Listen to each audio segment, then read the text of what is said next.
how the hell am I supposed to lead? And I said, yeah. Oh my goodness, if complexity had a face, it would be that of one man, and no, I'm not talking about your sneaky ex. I'm talking about the one and only Lil Jon. This man is the true definition of if you dream it, you can scream it and then live it. His mama didn't lie when she called him an achiever. Oh no, sis was speaking facts. Because what else do you call someone who shot for the stars and hit the moon, came back, then became a DJ, a producer, a label boss, an actor, a businessman, a philanthropist, and now a wellness mogul? What did this man not do? No, for real? What? Born on January 17, 1971 in the heart of Atlanta, Georgia, as Jonathan Smith, our Lil Jon was not just any baby. He was the grand opener, the first of 5 children. Yup, 5. That's a whole starting lineup.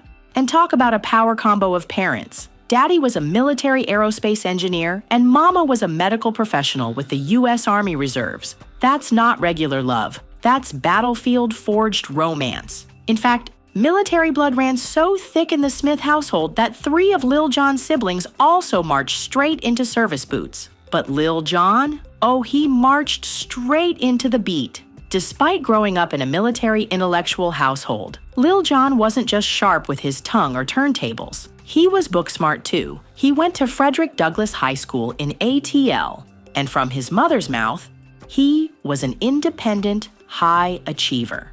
And a reader too. This guy wasn't just flipping records, he was flipping pages too. Now pause and picture this. 15-year-old Lil Jon with braces and ambition already deep in dreamland. This boy was scratching vinyl like rent was due. Instead of grounding him or dragging him to SAT prep, his parents did the unthinkable.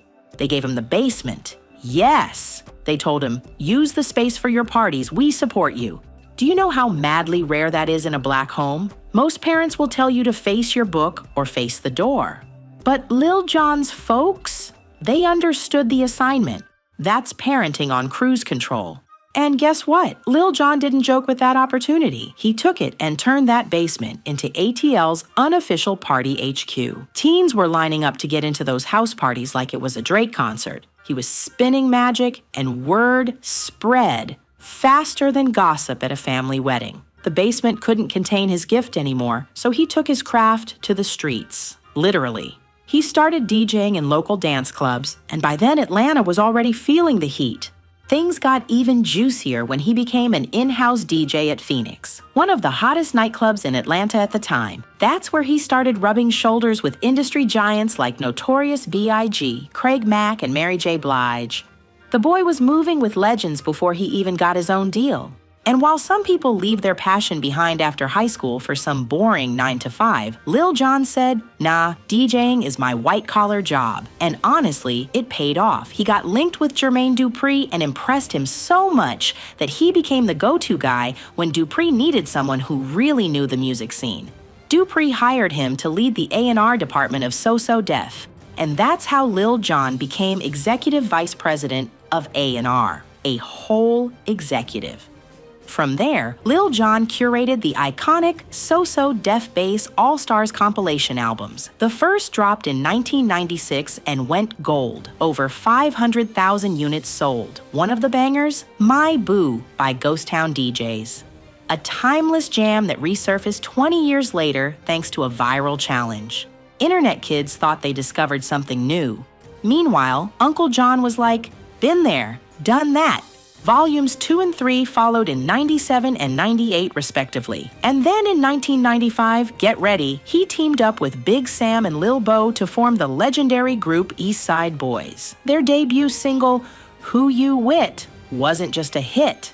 It practically baptized the entire culture with the word crunk. That song brought crunk into hip-hop like it was long-lost gospel. The group's first full album dropped in 1997, followed by another banger in 2000 called We Still Crunk. The standout single, I Like Dem Girls, had the charts on fire. These boys were not playing.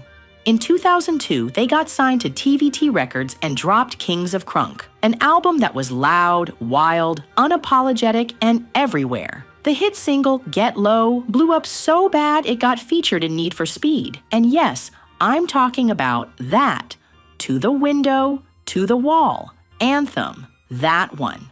2004, the party started slowing down. The group dropped their last album, Crunk Juice, featuring What You Gon' Do, and the all-time romantic banger, Lovers and Friends, featuring Usher and Ludacris.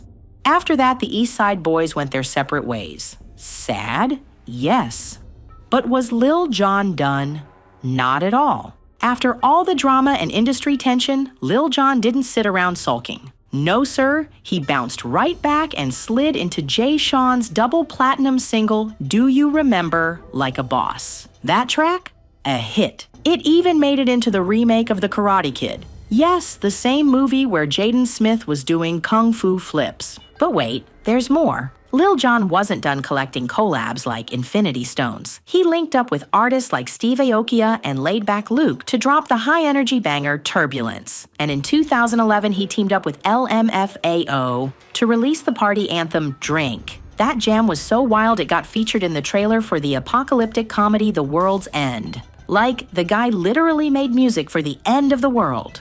Who does that? And just when you think he's all about beats and bass drops, boom, plot twist. Lil Jon wasn't only about music. This man had range. He even stepped into voice acting, lending his voice to the character Jang Ryan in the American remake of the South Korean cult film Volcano High, which aired on MTV. And that was just the beginning. TV? Lil Jon was everywhere. He popped up on Andre 3000's animated series Class of 3000, cracked jokes on Crank Yankers, raised hell in Hell's Kitchen, got dramatic on The Bachelorette, and even competed in Celebrity Apprentice. To top it all off, he was the star of a hilarious Bud Light commercial.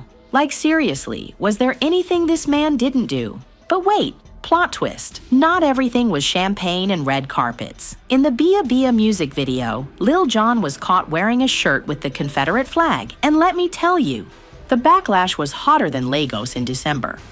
Social media went into a frenzy. People were asking, is this ignorance or just bad taste? He got dragged up and down the TL. Then in 2005, Lil Jon clapped back at a different kind of scandal. This time, he sued Larry Flynt for a whopping $30 million. The issue? An adult movie called Lil Jon and the East Side Boys. Nightclubbing allegedly used his name and image without permission. He wasn't having it. He sued for false advertising, image misuse, and all the legal English in the dictionary. Meanwhile, he was also beefing with his record label, TVT, over money matters. He accused them of cheating him out of earnings and said despite raking in millions for them, his paycheck looked like tips from a local bar. They later reconciled Shaw, but it wasn't without noise. Oh, and let's not forget the Celebrity Apprentice saga. Lil Jon claimed Donald Trump referred to him as Uncle Tom on set. Jon and other castmates schooled Trump on why the term was offensive. Trump apologized, or did he?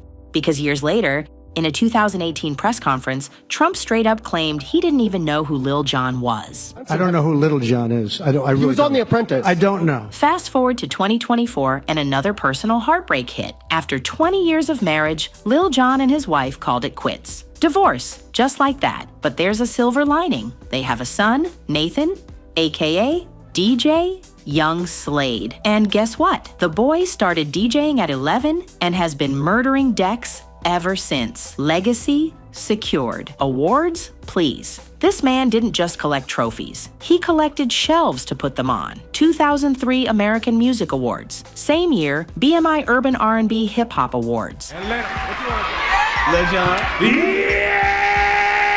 2004 MTV Video Music Awards.